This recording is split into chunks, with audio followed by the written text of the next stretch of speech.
दर्शकबिन यतिखेर हामी चितवन जिल्लामा छौँ। यतिखेर यो किनारमा यति धेरै सडक मानव जो खाना नपाएर 1 महिना अगाडिदेखि नेपालमा लकडाउन छ र खानाका लागि यहाँ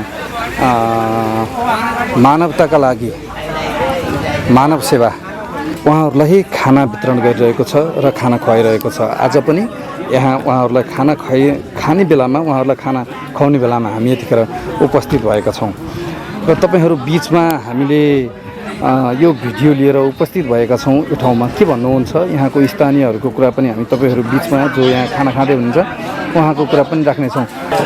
कति दिन भयो तपाईँले यहाँ खाना खान थाल्नु भएको? 2 महिना यहाँ खाएको? सभ्यताको घरले चाहिँ यहीँनिर राखेर गिरिया पुत्री राखेर हिजोको लासलाई व्यवस्थापन गरे पश्चात उहाँलाई पनि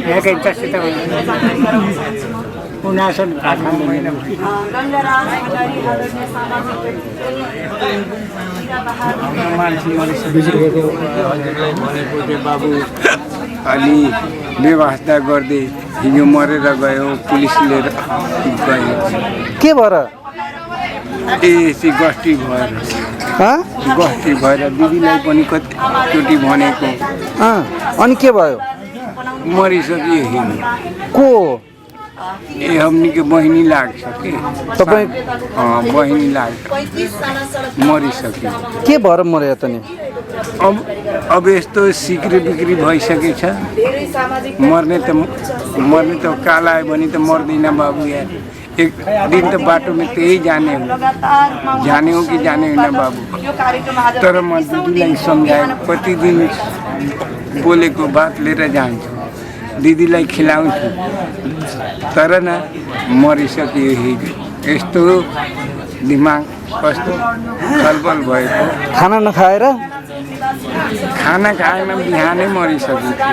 पुलिस लिएर भरतपुर, पुलिस भरतपुरको लिएर गएको बा के गर्नु।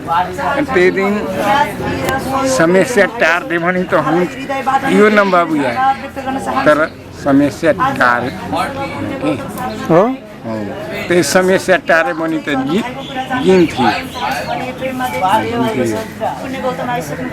हाम्रो बुढी पनि त्यस्तै गयो, हाम्रो दिदी पनि गयो, हाम्रो बुढी पनि गयो, त्यस्तै से बाबु के गर्ने। लकडाउनमा? पहिलेको लकडाउन। तपाईँको श्रीमती पहिलाको लकडाउनमा? अहिले दिदी हो। दिदी? दिदी के गर्नुहुन्थ्यो उहाँले? काप्रा जुर्के काप्रा साप्रा बेच्थ्यो बाबु। गाडीहरूको साफ सुथरा गर्थेन, त्यही बेच्थ्यो। त्यसले बिचरा हिजो मरिसक्यो। कति दिन भयो तपाईँले यहाँ खाना खान थाल्नु भएको? हामीलाई त धेरै दिन भइसक्यो। हो धेरै दिन भइसक्यो। काम के गर्नुहुन्छ हजुर? हामी कबाडी काम हो बाबु, कबाडी काम गर्छ। अहिले त लकडाउन छ, कबाडी काम गर्छ बाबु। हामीलाई ठेला पनि छ। अहिले त काम छैन होला नि? अहिले त जान्दैन न त, हामी बेलुकातिर जाने हो। 150 कामा त्यो 3 जनले, त्यहीमा 150 भयो भने 50-50 रुपियाँ बाँड्ने हो। तर हामीलाई खानालाई पुग्दैन। अहिले खाना खानका लागि यहाँ बस्नु भएको छ? हजुर ने बाबु, कोही सम्झेमा न कोही कुरा छैन, सम्झेन कोही कुरा छैन। तर रिसले कि श्रीमती मरिसक्यो, दिदी मरिसक्यो, बाबु मरिसक्यो, आमा मरिसक्यो, दाई मरिसक्यो। हामी लास्ट हाम्रो गरिमा के मेला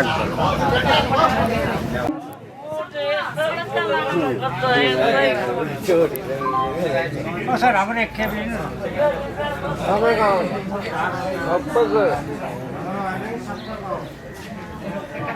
देखिरहनु भएको छ कसैको आँखामा आँसु नसक्ने झट्ट रुखो चोरले जवाफ दिए पनि सहयोगी मनका धनी छन्।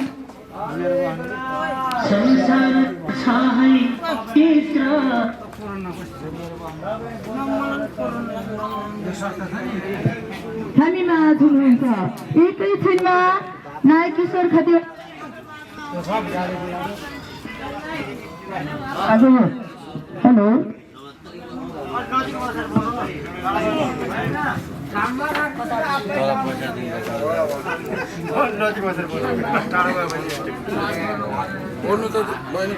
दारी फुल्या छ कति वर्ष हुनुभयो 62 के गर्नुहुन्छ तपाईँ अहिले लकडाउन भयो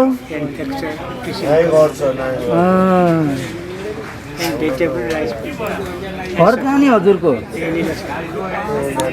लकडाउनले गाह्रो बनायो काम के गर्नुहुन्थ्यो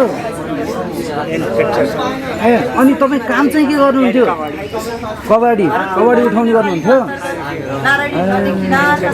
नझुक्किनु होला द्वन्द्व निर्देशक होइन चितवनको प्रसिद्ध राजेन्द्र खड्गीज्यू किशोर सर त झन्डै झुक्किनु भयो कि क्या नेपाली सिनेमाका एक चल्दो बल्दो नायक हेर्दा अक्षय कुमार आयो कि भनेर नझुक्किनु होला किशोर जी हुनुहुन्छ त्यसै गरी किशोरजीसँग सामाजिक सञ्जालमा असाध्यै चर्चित रहनुभएकी हाम्री चेली लक्ष्मी गदाल पनि यहाँ हुनुहुन्छ र अहिले भोकालाई भोजन गराउने बेला हो Joseph Stiglitz, once upon a time, he was the advisor for Bill Clinton.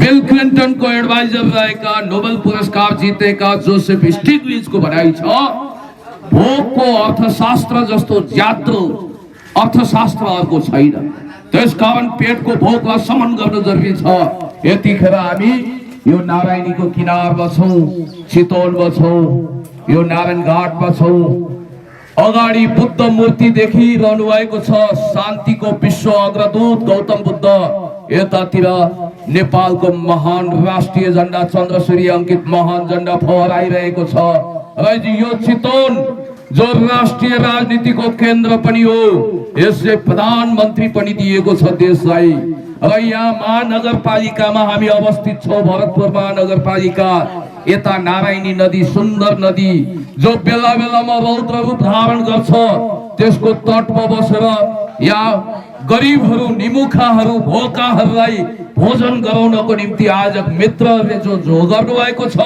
उहाँहरूले लगातार 500 जनालाई दैनिक भोजन गराइरहनु भएको छ म तपाईहरुको कामलाई सल्युट गर्न चाहन्छु प्रशंसा गर्न चाहन्छु यस्तै काम गर्दै अगाडि जानुहोस् तपाईहरुले वास्तवमा जुन ढंगको मानवतावादी काम गर्नु भएको छ खाना खुवाउने भोकाहरूलाई अनि त्यसपछि जाडोमा न्यानो बाँड्न स्वेटर ज्याकेट आदि इत्यादि पनि बाँड्नु भएको छ कसले के भन्छ यो सुन्नु जरुरी छैन काग कराउँदै गर्छ पिना सुक्दै गर्छ कुकुर भोक्दै गर्छ हात्ती लम्किँदै गर्छ कुत्ता भुक्दै हजार हात्ती लम्के बजाओ सही आफ्नो काम गर्नुहोस् आलोचना सभा पचाइदिने हिम्मत र हैसियत राख्नुहोस् आलोचक भनेका त आलुचप जस्तो खपाखप खाने पचाइदिने त्यसो भएको हुँदा लाखौं लाख मानिसहरूले तपाईको कामको प्रशंसा गरिरहनु भएको छ म धेरै बोल्न चाहन्न एकछिनपछि हामी खाना बाँड्ने छौं किशोर खतिवडाजीले राख्नु हुनेछ म उद्घोषक महोदयलाई एकछिनपछि माइक हस्तान्तरण गर्नु अगाडि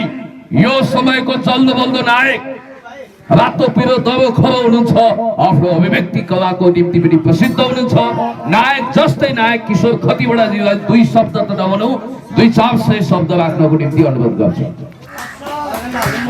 थ्याङ्क यू सो मच म धेरै बोल्दिनँ सबै कुरा उहाँले बोल्नु भयो अहिले यहाँ जति खाना खाने मान्छेहरू हुनुहुन्छ भोगाइसक्नु होला उहाँहरू भोगाइसक्नु होला पहिला उहाँहरूलाई खाना खुवाउँ त्यसपछि अनि केही कुरा बोल्नु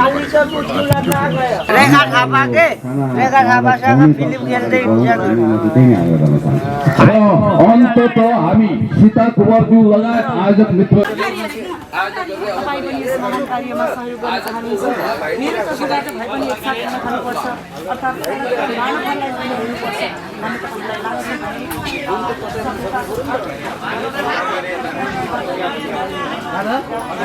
हामीलाई लाग्छ टिमको तर्फबाट हृदयबाट नै धेरै धेरै धन्यवाद व्यक्त गर्न चाहन्छु जति खानुहुन्छ त्यति माग्नु होला थपेर खान पाइन्छ, फाल्न पाइँदैन। तपाईँले खानु भएको थोरै खानाले अर्को व्यक्तिको पेट भरिने गर्छ। यही भनिरहेको छु, थपेर खानुहोस्, सामाजिक दूरीको ख्याल गर्नुहोस्। अनुशासन सबैभन्दा ठुलो गहना, सबैभन्दा ठुलो सम्पत्ति तपाईँहरूसँगै रहेको छ। दर्शकबिन त्यसकारण नायक किशोर कतिवटा जो यहाँका सडक मानव जो खाना खाइरहनु भएको छ, खाना हालिरहनु भएको छ, उहाँहरूलाई खाना वितरण गर्दै हुनुहुन्छ। हामीले तपाईँहरू बिचमा देखाइरहेका छौँ। यतिखेर 500 भन्दा बढी यहाँ रहनुभएका जो सडकमा हुनुहुन्छ। यतिखेर नेपालमा लकडाउन छ। लकडाउनको बेलामा यतिखेर उहाँहरू खाना खाइरहनु पाउनु भएको छैन। जो बिहान काम गरेर बेलुकी खाना खाने गर्नुहुन्थ्यो, उहाँहरू यहाँ खाना खाँदै हुनुहुन्छ। उहाँहरूलाई खाना वितरण गरिरहेको दृश्य हामीले तपाईँहरू बिचमा प्रस्तुत गरिरहेका छौँ।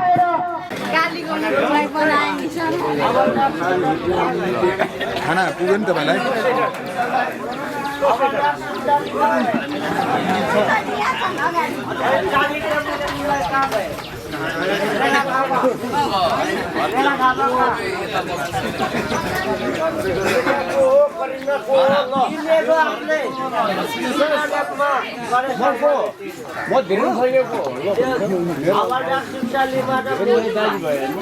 गोली खाएर